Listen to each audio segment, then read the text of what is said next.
Friends, welcome to my channel easy 60. இன்றைக்கி NCERT class 9ஓட chapter 1 exercise 1.3ல very இம்பார்ட்டண்ட்டான சம் பார்க்க போகிறோம். இங்கே பார்த்தீங்கன்னா இது தேர்ட் ரோமன் லெட்டரில் இருக்கிற sum. Express the following in P by Q form. அதாவது அவங்க ஒரு டெசிமலில் கொடுத்துருப்பாங்க. இந்த நம்பரை நம்ம சால்வ் பண்ணி ஒரு ஃப்ராக்ஷனில் கொடுக்கணும் ஆன்சர். இப்போ இங்கே பார்த்தீங்கன்னா 7க்கு மேலே பார் போட்டிருக்காங்க. 7க்கு மேலே பார் போட்டாங்கன்னா என்ன அர்த்தம்? அந்த 7 மட்டும் ரிப்பீட் ஆகிட்டே இருக்கும்னு அர்த்தம்.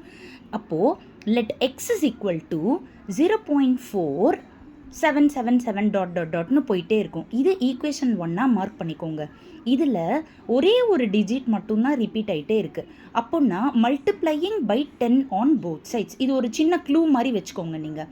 அப்போது இந்த எக்ஸு கூட 10 இன்ட்டு பண்ணோன்னா 10x வந்துடும்.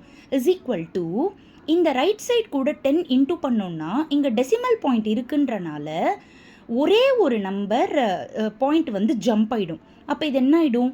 4.77 டாட்னு போயிடும். இப்போ இதை செகண்ட் ஈக்குவேஷனாக மார்க் பண்ணிக்கோங்க. இப்போது 2 - 1 பண்ணணும். இப்போ முதல்ல எல்ஹெச்எஸை மைனஸ் பண்ணுங்கள்.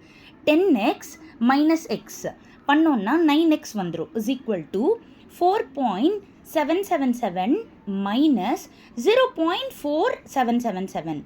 இது பார்த்தீங்கன்னா இப்போ டெசிமலுக்கு அந்த பக்கமாக இருக்கிறதுல பார்த்தா 7 மைனஸ் பண்ணால் 0 வந்துடும். 7 - 4 3ன்னு வந்துடும். இங்கே 4 - 0 4ன்னு வந்துடும். அப்போது எக்ஸ் இஸ் ஈக்குவல் டு இப்போ இன்னும் நம்ம மைனஸ் பண்ண பிறகு கூட பாயிண்ட் இருக்குது.